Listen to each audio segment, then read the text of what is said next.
Halo historian, Assalamualaikum warahmatullahi wabarakatuh. Yuk belajar sejarah.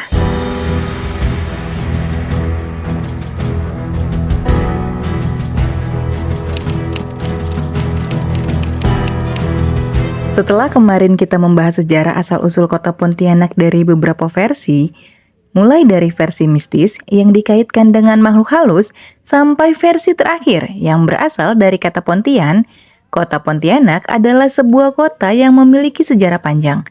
Karena berdiri sejak abad ke-18, tepatnya pada tanggal 23 Oktober 1771 Masehi, oleh Sultan Syarif Abdurrahman Al-Qadri, seorang ulama dari Hadramaut Yaman, yang kemudian menjadi Sultan Pontianak pertama.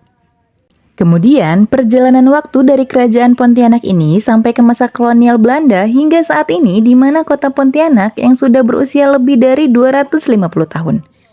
Kota Pontianak yang mempunyai luas wilayah 118,31 km persegi ini ternyata memiliki tempat-tempat bersejarah yang menarik untuk dibahas. Atau bisa jadi destinasi wisata di Pontianak. Mau tahu lebih lanjut tempat-tempat mana aja itu? Yuk tonton video ini sampai selesai. Tapi sebelum itu, buat yang belum subscribe, jangan lupa subscribe dan share video ini ke teman-teman kalian.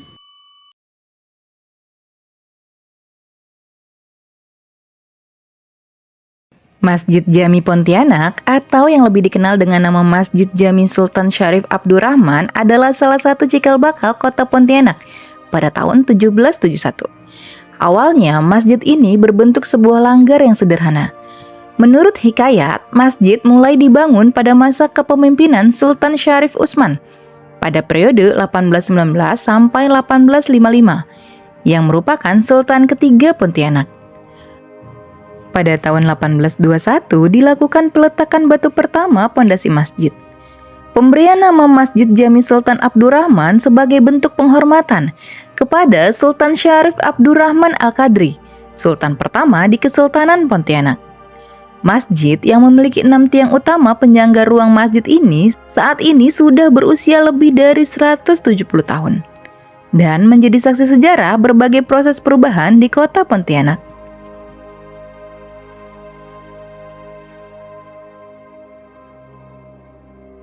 Istana Qadriyah dibangun oleh Sultan Syarif Abdurrahman Al-Qadri pada tahun 1771.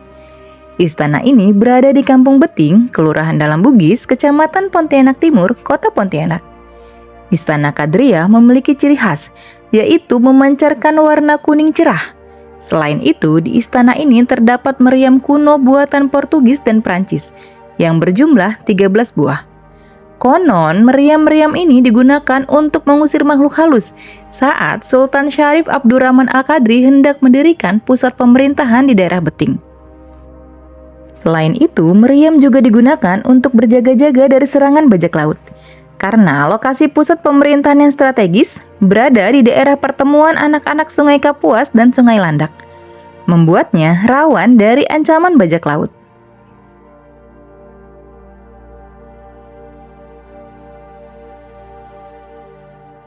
Makam Batu Layang adalah sebuah makam Kesultanan Pontianak dan kerabatnya. Terletak di Kelurahan Batu Layang, Pontianak Utara. Makam yang sudah berusia ratusan tahun ini sudah banyak mengalami perbaikan. Di makam ini terdapat makam Sultan Syarif Abdurrahman Al-Qadri, pendiri Kesultanan Pontianak. Di sampingnya terdapat makam Putri Utin Chandramidi, istri dari Sultan Syarif Abdurrahman Al-Qadri, yang wafat pada tahun 1830. Selain itu, terdapat makam Sultan Hamid II, perancang lambang Garuda Indonesia. Beliau adalah putra sulung dari Sultan Syarif Muhammad Al-Qadri, yang wafat pada tanggal 30 Maret 1978 di Jakarta, dan dimakamkan di Makam Batu Layang.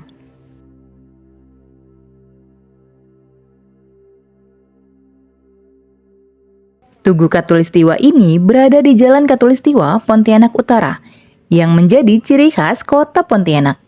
Menurut cerita rakyat yang beredar, saat pendirian kota, Sultan Syarif Abdurrahman Al-Qadri berdoa di tempat yang kini menjadi Tugu Katulistiwa, meminta kepada Sang Pencipta agar diberikan perlindungan dan kesejahteraan untuk kota yang akan didirikannya. Tugu Katulistiwa mulai dibangun pada tahun 1928 dengan bentuk yang sederhana, yaitu berupa tonggak atau patok dengan tanda panah di atasnya. Dibangun oleh ahli geografi dari Belanda untuk menentukan garis ekuator. Kemudian pada tahun 1930 terjadi penyempurnaan, mengganti tanda-tanda dengan lingkaran. Pada tahun 1938 dilakukan penyempurnaan kembali oleh seorang arsitek bernama Silaban, sehingga Tugu menjadi lebih baik. Pada tahun 1990, Tugu Katulistiwa direnovasi dengan dibangun sebuah kubah untuk melindungi Tugu asli. Salah satu hal unik dari Tugu Katulistiwa ini yaitu setiap tanggal 21 sampai 23 Maret dan 3 September diperingati hari kulminasi matahari atau hari saat matahari tepat berada di garis Katulistiwa, sehingga benda-benda tegak yang berada di sekitar Tugu Katulistiwa tidak berbayang.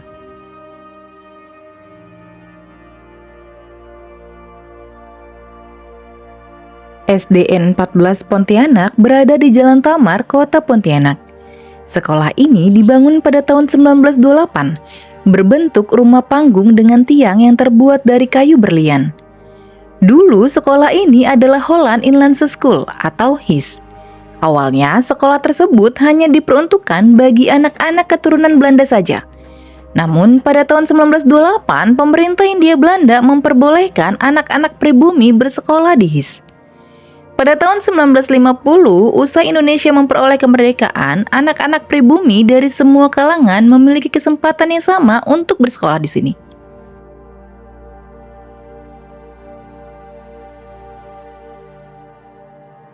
Surau Bait An-Nur merupakan sebuah bangunan surau tertua. Didirikan oleh seorang nahkoda kapal bernama Ahmad pada tahun 1806 Masehi. Surau ini berjarak sekitar 500 meter dari Masjid Jami Sultan Syarif Abdurrahman dan masih berada dalam komplek Istana Kadriyah. Nahkoda Ahmad adalah sosok nahkoda yang membawa rombongan Sultan Syarif Abdurrahman Al-Qadri sampai ke perairan Sungai Kapuas.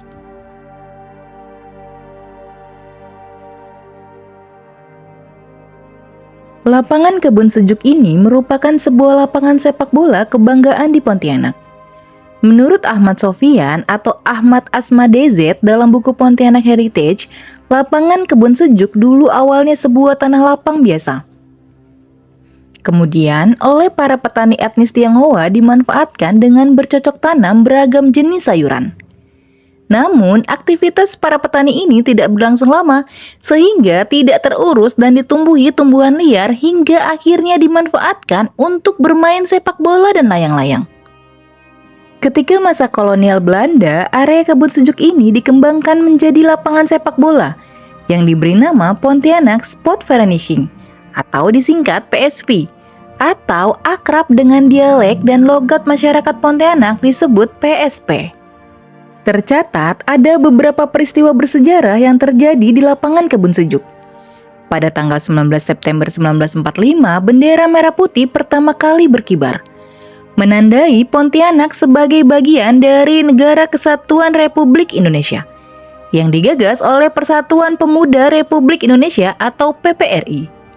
Kemudian, pada tanggal 15 Oktober 1945, digawangi oleh Persatuan Pemuda Republik Indonesia diadakan sebuah perkumpulan massa dan mengadakan rapat umum, tanda kesetiaan kepada Republik Indonesia. Terakhir, pada tanggal 24 Oktober 1949 diprakarsai oleh Gabungan Persatuan Indonesia atau GAPI dengan dihadiri sekitar 3.000 orang. Bendera merah putih kembali dikibarkan. Itu tadi 7 tempat bersejarah di Pontianak, dan bisa jadi referensi tujuan wisata di sana. Semoga video tadi bermanfaat dan menambah pengetahuan kita tentang sejarah Indonesia, karena sejarah adalah guru kehidupan. Sampai jumpa di video selanjutnya.